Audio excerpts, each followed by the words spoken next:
This agent right here made over $100,000 before he turned 20. And in this video, we're going to be going over, as an agency owner, how do you develop, coach, and train your agents? What was most impactful for this agent and how he went from zero to $100,000 in a very short time. There's no way around putting in the inputs. With that, you just have to make sure that the work is actually being put in. Christian, welcome to the podcast, brother. Thanks for having me. So we're in Arizona. We're at our team event where we're just developing, getting coaching, or where we're.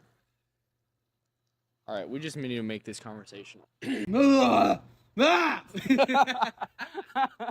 that what you do, bro? Let's get it all out. So we're here in Arizona right now at the Airbnb. You got the beautiful pool. I don't know if you can see it behind us, but we're out here in Arizona. Got a team event. We're just doing some coaching, training, and developing and masterminding on how we can get or how we can make 2025 the best year yet. But it's really cool because you and I have been working together for almost a year now. You started as a client. Now you're part of the program. What are some things that agents that you see, you talk to a lot of agents on a day-to-day basis, right? And so what are some things that you're seeing constantly that the agents that see success and agency owners that see success have or do that the ones that don't see success don't have? I think there's a lot of variables, but there's no way around putting in the inputs. And with that, you just have to make sure that the work is actually being put in. So a lot of variables, but the most important, I would say, is making sure the dials are being done, the contacts are being made, the presentations are being made, and the closes are happening. So that's probably the most important, I would say.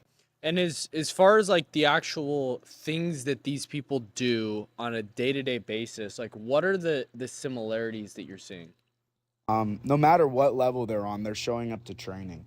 They're showing up to training and they're taking in advice and they're asking questions and they're really utilizing every resource they have to consistently get 1% better every day. That's what I see amongst all the people that are successful. Yeah. And I think it's interesting, like you have to be coachable, right? Like you can have the best system, the best process, everything dialed, the best leads possible, but if you're not coachable, if you're not willing to get feedback, that's something that is just not going to serve you long term. And I think what the reason why I want to have this conversation in front of a lot of people is that because you're extremely coachable, right? You're able to get into certain opportunities and different opportunities, and you started from a client, now you work internally because you have been coachable always. Like, where does that come from for you? I think I have it in me, just the work ethic. I'm showing up every day. I have the drive. I have goals. That's a really important thing, setting goals and just striving towards something every day. But also being around people who with the same goals and who want the same things and are willing and able to put the work in to make sure that's done. That's huge. It's like if I'm down, you're picking me up like every day. Like if that was needed. Not that it is every day, but it's not. But if I'm down, I'm being picked up, and it's kind of both ways sometimes for multiple people that work internally. So I would say that's really, really important to have.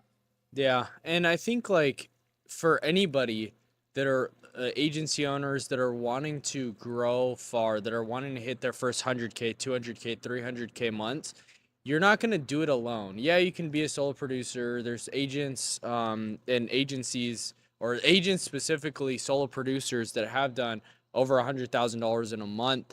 But it's not sustainable. It's not like something that you really want to do for the long term, right? Like we were at breakfast this morning with my father-in-law, and he was pouring into the team and just like giving us advice, giving us coaching. And he obviously had like a multi-million-dollar exit, which is awesome. But he was saying like the reason I sold is because I got tired. And if you're a solo producer in the hamster wheel, you're going to get tired at some point. If you're doing final expense, any type of life insurance, you can be a solo producer for as long as possible. But the thing and the problem that a lot of agents face is that they rely solely on themselves, which is fine. That's exactly what got you to this spot, got you to doing 40, 60, even $100,000 in a month. But if you're always having to start at zero and it always relies on you, at some point you're going to get tired. And so I think it's interesting because I've definitely felt that. But if I understand that if I'm trying to go far with something, I have to have a team around me. I have to have a culture that's built not solely based on me being in the day-to-day operations.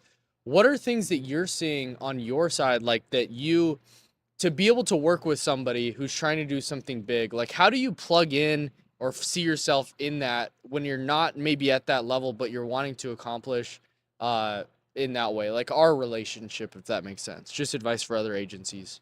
Well, it's weird because it was the same thing as just being coachable as a client. Like I want to learn more. Give me more. Like just training consistently, even on things I might never use. Yeah. But I'm constantly wanting to learn. I'm constantly wanting to be more useful, and eventually that makes you kind of irreplaceable. It's just like somebody that is willing to plug in, willing to learn, and is ready to face any challenge you could possibly face. I think, and but it also requires you to allow me to be in that position.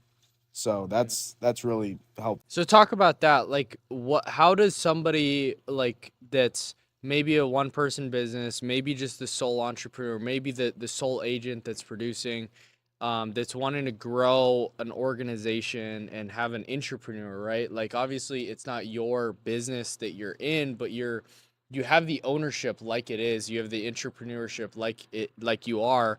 So talk a little bit about that. Like what does that actually look like? What's the mindset that you have on your side? And I can share stuff on my side as well. Yeah, so I mean, again, just showing up every day. Um, I push myself every single day to be there and to give out my best, and I do that because I'm also around you, and there's other people internally. Elijah's one of them who they're pushing themselves the same way every single day, even though you guys might have a skill set that's 10 times what I'm Yeah. capable of currently, but I'm along that journey, and I'm excited every day to learn something new. And genuinely I am. And there's different skill sets as well, and I'm kind of like really finding a position, and hopefully it's becoming fruitful. Yeah. But yeah, it's you guys have allowed that for me for sure. Yeah, and I think it's important, like when you have somebody that's wanting to grow with your team, you have an agent that's obviously doing more than most. They're a shining example. They're the person you can point to. They're the person that's showing up. They're you have the dial room open, and they're showing up early. They're showing up every single day. They're showing up on Saturdays. They're showing up at night. They're going through the grind with you. They obviously want to grow with you. You have to provide them with an opportunity. You have to provide them with the vehicle to be able to grow, to be able to get to that level, right? And I think like that's my mindset with you. Like you are somebody that could probably see and have seen success on your own, but I would rather you come in and we do something big together, right? And it doesn't have to be always on me. And I think that's something that I want to stress is like if you want to do something massive, you have to have a team, you have to have an organization behind you that's helping you, that's just as bought in or really close to being bought into you as well. Um, would you like where does that buy-in come from, or how can other people replicate that? Talking to more so people like me that want to have people like you on their team. That's huge. I mean, one you actually pour into me, and that In what has way? Like, what does that look like? so yeah, you've poured into me with training on all different types of things that ultimately do help out what we're all rowing in the same boat towards. But in the meantime, I'm actually learning and acquiring skills that are very useful. Like Yeah. even recently, and putting the time into me as well, which I really appreciate. Um, but like I come to ideas with you all the time. Yeah. Ways things can be better, even a brand new idea, and it's either like, yes, this is what I would change, or no, here's why, right? And I take that, and I would say my ideas are getting better, but Yeah. I don't know. It's good to have multiple people having thoughts and multiple people looking at the business that are in the same business, but more than one opinion for sure. And I think that I don't know. I hope you appreciate that, but Yeah. that's I yeah. mean, I do a ton. And like on my side, I think give them the opportunity to run loose, right? Like for you, I really try to give you um like anytime you bring something to the table, I don't want to turn it down. Like I want to be able to elaborate. I want to be able to have a conversation about it. Like I don't want you to have like feel like you can't talk to me about the good, the bad and the ugly, right? And I think you welcome that, you encourage that, you praise that. Especially like one of the things that I really try to do as a leader of an organization is whenever I get negative feedback or somebody saying something that's like, hey, I don't like this about what we're doing, or this is off to me, or whatever, I really try to encourage it and like reinforce it. Like, that's amazing. I'm glad that you saw that. I'm not able to see that. You're my eyes and ears. You hear when I don't. You're in the dial room when I'm not. And so encouraging and welcoming that, because even though it might hurt sometimes, it's one of those things that's really helpful to be able to cultivate that, can cultivate a radical transparency inside the community that you have internally. So that's one thing I really try to do as well. And also give you like the space to be able to do your thing, and then you actually become the head of the department, right? So like for just so you guys have some context, like I have a coaching community. We help like agency owners. And by the way, if you're not in that, just click the link down below and get some more information on how you can join our Inner Circle program, which is absolutely crushing right now. But Christian like is our client success coach. And so when I look at him and I'm like, dude, you are the head of that department. That is what you do. I am going to help you. I'm going to support you. I'm going to encourage you on anything, but that is your department. So you need to make it your own. And if it's not working, then dude, what's going on? What can I help you with? How can I support to be able to make it better? But that's on you. And that's where each person is able to take ownership on their responsibilities, on their department. So ultimately the organization is able to grow all together. What's awesome too with that is like I'll be struggling with something, or maybe we'll even have a talk like, hey, this could be better, and it's like, and then I bring up a question, and then you show me what exact numbers mean what, and then you show me what exactly KPIs I can be tracking and how to know if I'm improving or not. Yeah. So that's really awesome too to have from you, because you've done it and you've done it in multiple different positions. Yeah. What are the things that you're like, how important is data tracking that you've seen? It's everything. If you don't track it, you don't care about it. Well, it's either you don't care about it or you're ignorant, and don't ignorant not in a bad way, but you just don't know what to do. Yeah. So, yeah, so you either don't care about it and you're too scared, or you don't know what to track. And either you need to get out of that spot as soon as possible, because I always go back to what you named that part in school, that module. Stop running on emotions and start running on logic. And it's so true. Even as a life insurance agent or agency owner, um, scaling can be a really emotional thing if you don't know what your numbers are. Yeah. But if you know you're making $700 every time you spend 100, 150, how many times would you do that? Well, you'd sell your house to do it. You'd sell your kidney to do it, right? But without that, you're just taking shots in the dark. That can potentially be really, really bad. So that would be one of the biggest things I've learned from you, as a coach and as a person inside the business, the entrepreneur, that I've learned from you, and that you've got onto me a lot about, and just like, this number two, that number two, this is what this means. This is how you improve it. That's been huge, and it's everything. To be honest, it's absolutely everything about the business. Yeah, it's super important to have that and to like know your numbers, right? Like as an agency owner, you want to have like a lot of people just I'm just gonna say something like a lot of agents stay stuck because they're glorified salespeople, and That's what people, life insurance agents are. They're glorified salespeople. And the reason why a lot of people stay stuck under $100,000 a month and don't actually crack that and don't actually grow and don't actually expand and don't actually hit the freedom that they want to have in their business is because they stay as that glorified salesperson rather than changing from that to an actual CEO, having the sales side. What metrics are we tracking? What KPIs are we hitting? On the marketing side, what metrics are we tracking? What KPIs are we hitting? As a CEO, how are you doing this, right? Like a perfect example for final expense, right? Say, for example, if you're writing level business and you're spending an hour to an hour 30 on the phone to be able to sell that client and they pay more, they stay longer, the retention is higher, the cost per acquisition, the ROAS, right, is way better.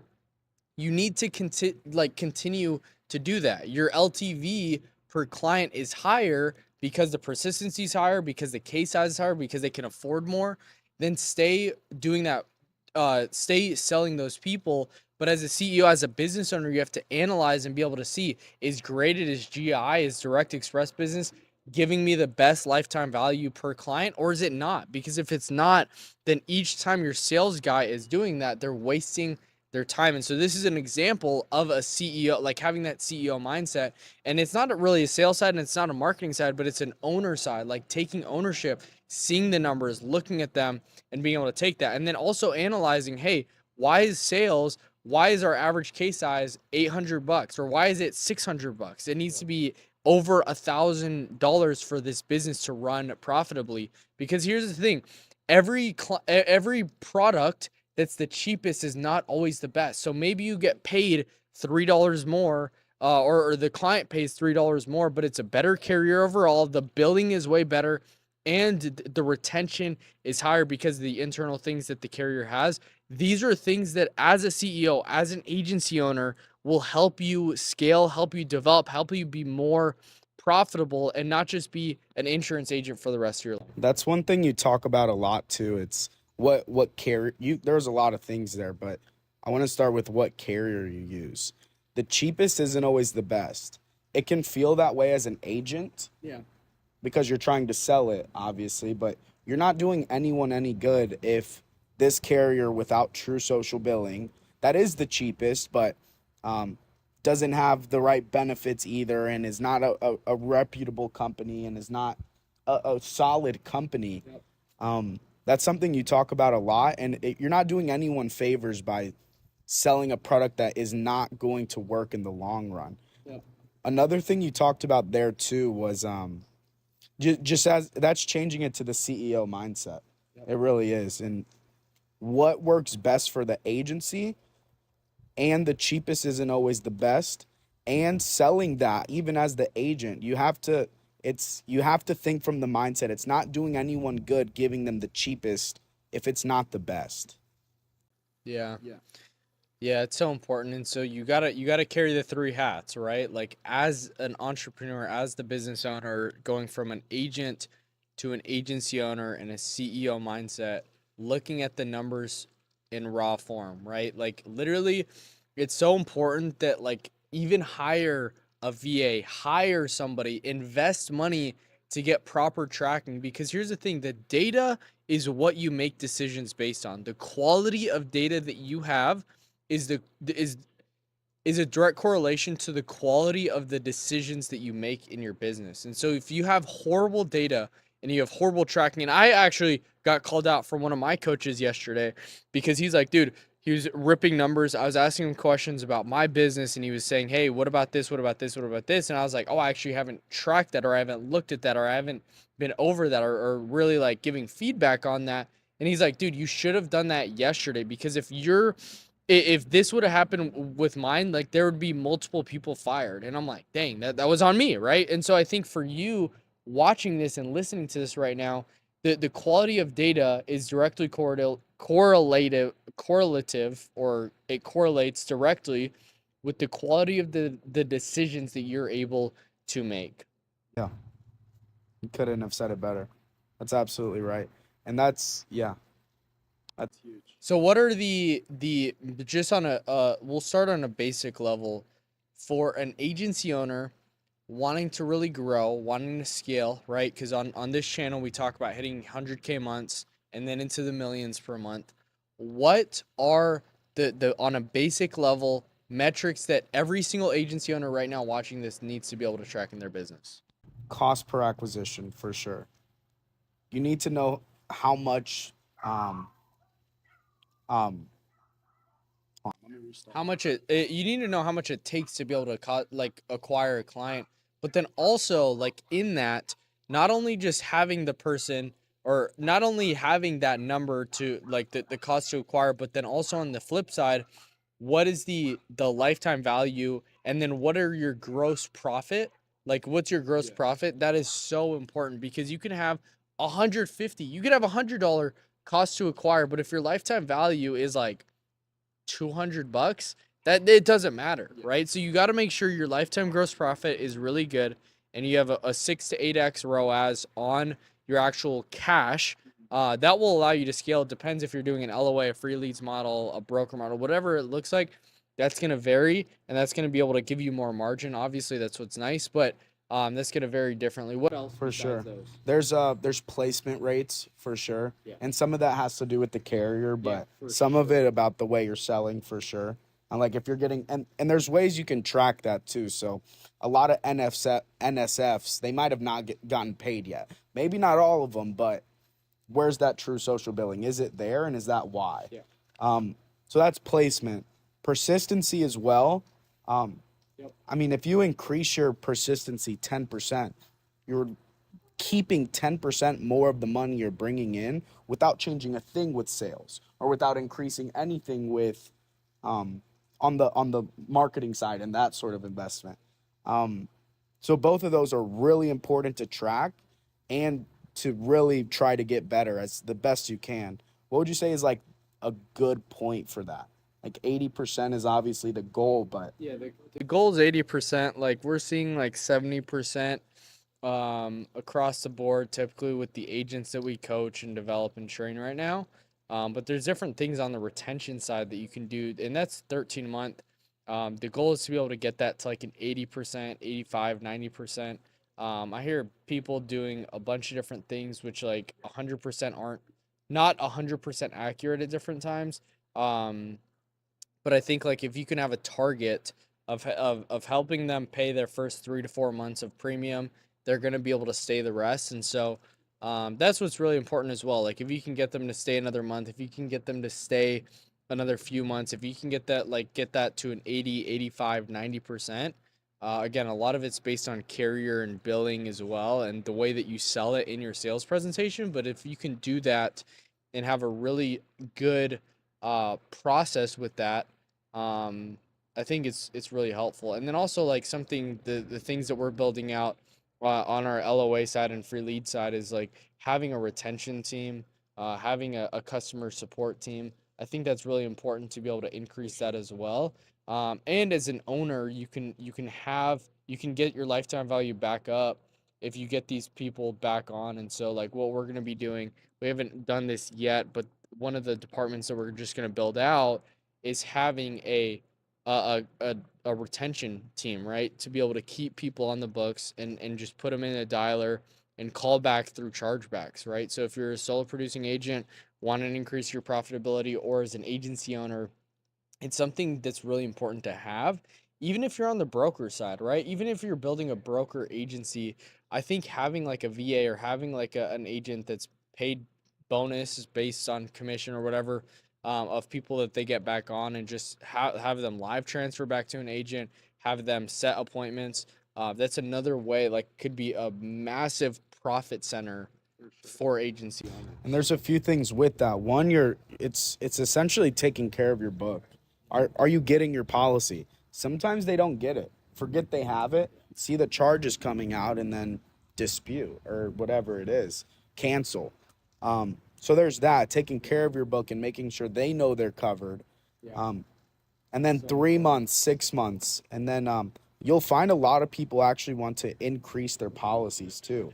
Because again, it's a lot of people at the start, they might not be in the financial spot. They might be taking care of different payments and different bills. And they go with a starter type of plan. And then you call back and they're ready to increase that and make sure the entire expense is taken care of. But again, that's either another policy or an increase of a policy, depending on the carrier. Again, there, but again, that's more coming into the business, just working your book. Yeah. Which is really important. As we wrap up here, we're doing a lot of really cool things in 2025.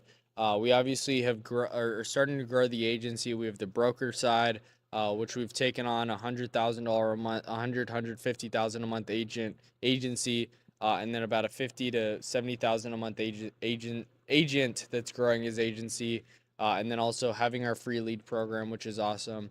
And so we're doing a lot of cool things. Like I want to encourage you guys, like as you guys have been following on the journey, really the goal this year is to grow the coaching side, grow the consulting side, but then also grow the agency side, because the thing that I'm most excited about, and Christian is going to be taking part in that and helping and develop on both sides. But I think what's cool is like it feels like I'm back like in the game, like I'm actually doing this. I'm being able to provide you guys.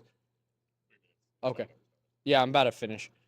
Be able to provide you guys with live feedback in real time, like what is actually working, what does our data actually look like, how clean is it, like what are different tips and tricks to be able to do that, and then also how to develop and grow your agency and build your personal brand. There's so many different things that we're going to be having on this channel as we grow and develop and train. What is some of the things that you're most excited about in 2025 as we really embark on this endeavor, but then also like consistently are helping agency owners scale? It's going to be great. It's going to be really great growing alongside other people. Again, having those people next to you, literally doing the same things. Um, Obviously, we're really prepared for it, and we have ambitious goals. Yeah. So that's going to be really awesome to do and just share and watch everyone succeed. Yeah. That's that growing process, that scaling process on the internal side with the agency. That's going to be really amazing to watch. But I'm also really excited. I think genuinely a lot of life insurance agents have tried and failed and are lost. I'm excited to see them actually start winning too, because that's obviously a goal of ours. Yep. It's for them to actually break that 6-figure mark and actually take a good income home to their family. So, Yeah. and I know we're going to get that done. Which is really important. Like, it's not about the AP that you write. It's not about your lead costs. It's not about literally all these things. The only thing that matters is how much are you netting, how much are you actually taking home, and what's your profit towards the end of the month. Because revenue feeds the ego, profit feeds the family. So take that home. You could take that to the bank, ultimately at the end of the day. But Christian, thanks so much for coming on here, and thanks so much for staying till the end of this video. If you haven't already, subscribe to the channel, and I encourage you to binge the rest of the channel, watch more videos, hang out, let's spend some more time together. And then also, if you're ready, and then also if you want to go deeper on the next level access with me, Christian, Elijah, the team, join. If you want to go on a deeper level of access with me and my team and Elijah, where we actually help you grow and scale to hitting those 100K months, there's going to be a link in the description. Just click that, and I'll see you inside there.